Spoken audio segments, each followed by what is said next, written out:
Écoutez, on a déjà découvert un site extraordinaire. C'est vraiment un petit écrin, un petit bijou pour jouer à la pétanque. Donc première impression, vraiment un grand plaisir de pouvoir évoluer sur ce site.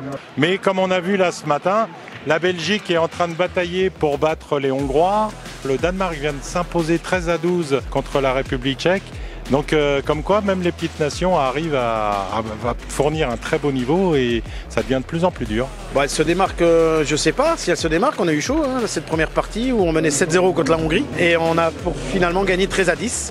Mais ils ont très bien joué en face, donc c'est qu'il n'y a plus vraiment de petites nations comme il y avait il y a 15 ans. Ça devient difficile, il faut très bien jouer. En fait, chaque championnat a l'expérience, en plus pour nous, comme la fédération qui est très petite, c'est l'expérience très très importante parce qu'on rencontre des équipes étrangères, des équipes beaucoup plus fortes et c'est comme on apprend.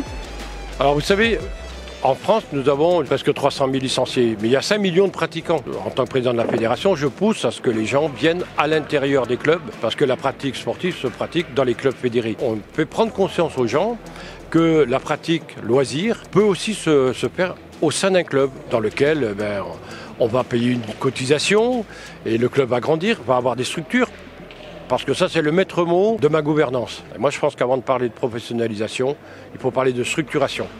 Au niveau du vétéran, c'était une réussite, puisque quand même on a eu de très très belles équipes, de très très belles parties et un final extraordinaire. Aujourd'hui, on a les enfants, donc c'était aussi quelque chose de très bien, puisque les enfants ont eu le privilège de jouer et puis de recevoir les champions. Aujourd'hui, c'est des phases de poule, et demain commenceront les éliminations directes. Alors les choses sérieuses, ça commence demain. Aujourd'hui, il y a 16 équipes qui vont se qualifier pour les huitièmes de finale. Donc demain, c'est les parties éliminatoires. Donc on rentre avec les meilleurs dans le dur de la compétition.